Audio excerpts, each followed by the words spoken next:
Hold on to your butts. What's going on, everybody? It's Kata, aka Khalil Too Short, and today is the day, ladies and gentlemen. Queen Riri has finally graced us with her presence after 3 long years of sitting on the shelf. She is the bestest ever, dude, and the Disney Marvel meat munchers are already doing exactly what they need to be doing on the internet, which is using her skin color and gender to shield her from criticism. But not from me, because I'm here and we're gonna be talking about all the episodes of Ironheart. I have seen the first 3 episodes, and I gotta say, props up to Disney Marvel, because y'all have finally made a comic accurate character. She's narcissistic, she's stuck up, she knows what she's doing is wrong, but as long as she gets some of that cash money, none of that even matters. We're gonna discuss a little bit about the first episode, but before we do, I need you guys to do 3 things for me. Like the video, share the video, and also subscribe to the channel. And if you don't do all 3 of those things, that's perfectly fine, because all I'm gonna do is set you up on a date with Slug. Two. Now let's get into it. They actually start off the show expressing why you should dislike this character, because the first thing that you see her do is not something heroic, it's not something noble. All it is selfish. your girl finna be bigger than Jobs, Right. bigger than Gates, Right. bigger than Pim, Right. bigger than Stark, Yeah. combined. Of course she wants to be better than everybody else. She has a chip on her shoulder for reasons that we're gonna find out in this show, I'm sure. It's not like she's a genius and got a full ride to MIT and got ample opportunity to do all the things that she wanted to do in life, and even went to fucking Wakanda of all places. Nah, man, she's just downtrodden on her luck. Stay strong, queen. Oh yeah, by the way, look at this shirt. You see that? Make Marvel male again. Hey, yo, look at these. Hey, you see that?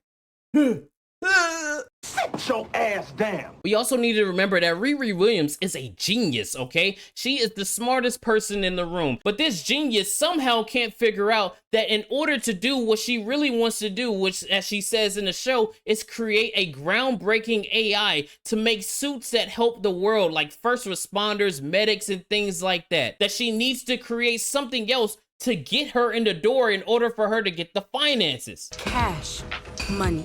Which is already funny. You are ripping off Tony Stark, because he already did that in Age of Ultron with the Iron Legion. That was the whole reason why he created Ultron in the first place. Hold up. Wait a minute. Wait. Stop the freaking presses.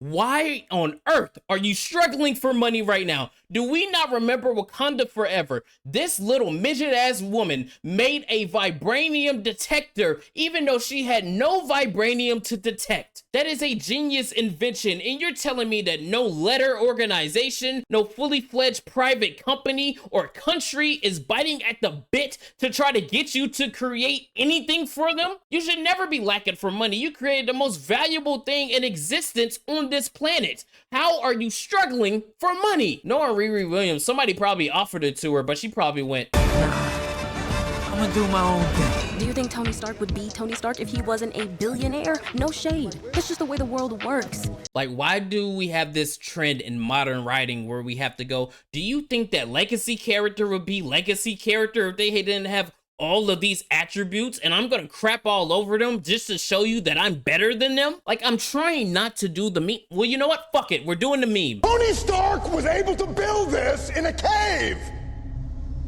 with a box of scraps. Yes, Tony Stark had money to make the other Iron Man suits, but the original one, he quite literally did what the meme says. He put his genius intellect to work, and when he got back, instead of being selfish and saying, I want to make something undeniable, I want to be iconic, I want everybody to love me because I'm the best, he just decided to do the right thing because it was the right thing to do. But you wouldn't know anything about that, because all you care about is Cash money. So if you don't understand, she is talking to the dean right now, because instead of using the grant money that she got to create all of these things that she's creating for other people, and not having money from any of these other organizations who clear as day would want to give her money for the things that she created in Wakanda Forever, she just decides to do illegal activities like plagiarizing other people's homework to try to get extra money. Cash money. Not very genius of you, Riri Williams. You've been given ample opportunity. You know what? Hold on. One character is going to do exactly what I'm about to do. So let me show you how Riri Williams reacts to the people trying to hold her accountable for her actions. You want me to be small, but I refuse. And I'm not gonna lie, this is my favorite part of the episode. That's a hot pile of garbage. Trash, and you know it. Woo! Yeah, baby! That's what I've been waiting for. That's what it's all about. Woo! A character is doing exactly what everybody in the audience is thinking. You are in the right position to do everything that you want to do in life. You yourself are just choosing to do it the hard way because you have a point to prove or something like that. I almost stood up and clapped when she said that to Riri. I'm like, yes, hold this bitch accountable. Why is she sitting here acting like she's the victim? Are you spelling me? Effective. Immediately. Oh my god, show, why are you trying to treat her like she's the victim right now? Now remember how they keep saying that Riri Williams is a genius. She's the smartest. She's the bestest ever. She's obviously being expelled from school. But what's the first thing that she wants to do? Oh, he's stealing! He's stealing! Now, okay, sure, this is your creation and you want to take it with you. You're the genius here, but somehow your genius intellect didn't think, wait a minute, I need to put in my school ID in order to access the AI for my suit, which means that the school has access to the suit that I'm using right now. So maybe before stealing said suit, I should probably hack the AI so that they don't shut me down when I'm in mid-flight or some shit like that. Not a great plan. And while she's doing that, while she's flying to Chicago, we get introduced to our other side characters whose names I completely forgot, but let's go over them real quick. We have Knife Man right here, Johnny, who is the only character in the show who is a strong male, so obviously he's going to be the villain and be belittled at every chance that they get. Hi, I'm John. My parents didn't say I love you, so now I play with knives. Shut up, bitch! We have RuPaul's bottom right here, Slug. Gay. I can't stand Slug, not because he's a terrible character, which he is, and the actor isn't really acting that good, but every time he talks, it's like nails on a fucking chalkboard. Stuart, my guy, what is the holdup? It's pretty difficult to put into words how disgusted I am, how depressed I am. And every time you see him typing, clear as day, you know he's not typing shit with those long-ass grippers that he has. We have the non-binary twins right here, Dumb and Dumber. Pyromaniac chick who I forgot her name. I'll probably throw it on the fucking screen right here or something like that. And then Eric fucking Andre is in the show. Where did you come from? Let me in! Let me in! And as you can see, he's a male, so you already know that they're gonna make fun of him and he's gonna be a bumbling idiot. It's Rampage. Ooh, baby, no. Nah, dog. So the plan goes wrong and Dumb and Dumber get into a fight and they have to escape, and that's when they link up with the Hood. Oh, our mysterious villain. He's finally here. Oh my god, look at him in all his glory. Dripped out in his Versace hood, him and Johnny have to figure out how they're gonna replace Stu for the next hit that they're going to do. Oh my god, it's not like there's gonna be something convenient like a character flying directly above their head being the catalyst that they need to do their job. Well, that's just lazy writing. And like I said before, Ironheart gets kicked out of her suit because she's a fucking idiot. And I won't lie, this is a pretty cool title card. Look at Ironheart, right where she belongs. On the fucking ground. We can fast forward a little bit as she's walking to her house, and while she walks up to the door, her mother and the side characters inside start giving us exposition dumps as to why Riri Williams is acting out and bad like she does. Yeah, but I can sense it's still weighing on Riri after 5 years. Not being able to say goodbye to Natalie or her stepdad. It's not like you can't do a show not tell kind of thing, or show and tell as the story progresses as to why Riri is acting like such a bitch to everybody. Nah, you just gotta let the audience know automatically right now. That's just lazy writing. I could build 1,000 other things, and no one would care.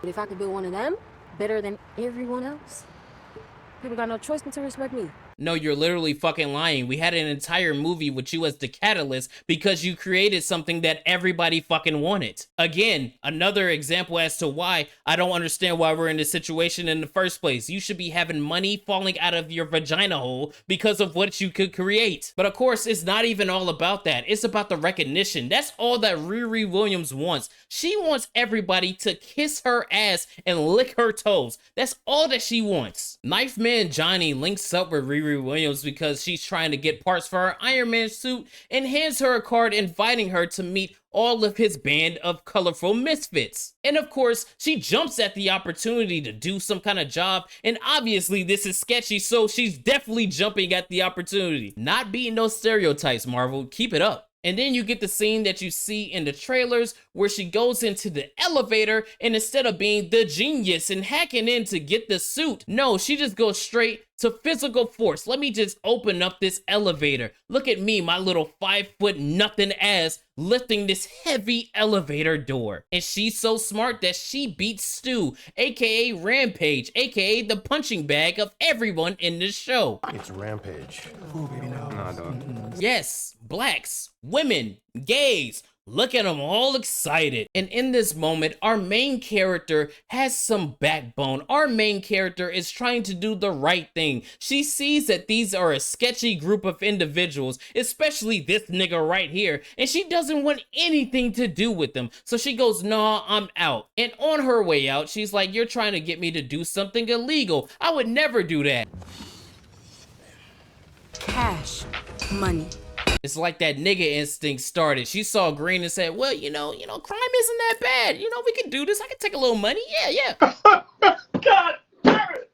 You can't make this shit up! Again, she knows what she's doing is wrong, but she's gonna try to convince us like she is the victim for doing the wrong things. And of course, we can't have any modern entertainment thing come out without a good panic attack scene. But to be fair, this is a flashback showing that she is dealing with some trauma for losing her best friend and her stepdad. This is what you call character development. There's something wrong with her. She is emotionally unstable due to these losses, and obviously she's holding all of that in, as said by her mother, because she's not talking to anyone. This was the first time watching this show. I'm like, oh, there's something here with this character. Obviously, we're going to explore that deeper. Hopefully. So she's making her Iron Man suit right now. And remember at the beginning of the episode, she said she was trying to make her genius AI. During the scene, I had no fucking idea what she was doing, putting the things on her head. I just had to put 2 and 2 together. So apparently she was making the AI, and she starts thinking about her dead best friend. And the AI turns into her best friend, and we get the best scene in the entire episode. Who the hell else would it be, bitch? That's gotta be racist. There's no way.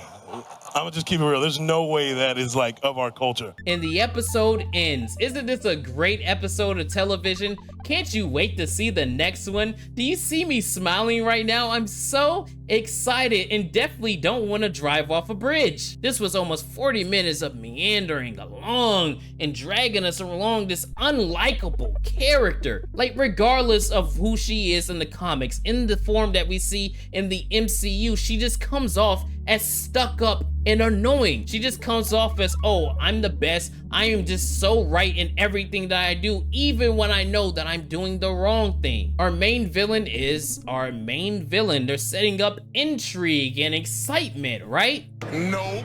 I'm glad that they dropped 3 episodes and not weekly. If this was a weekly fucking basis, dude, I would just drag my face across fucking concrete. It would be so boring. But again, this is the first episode. I will make one for the second. Y'all let me know what you think down below. Are you watching Ironheart, or are you gonna do the smart thing and watch me bitch about it instead? Put that in the comments and we'll talk about it. But until next time, it's been your boy Kata. Y'all be easy, be well. I will see you on the next one. Give me some feedback on this one.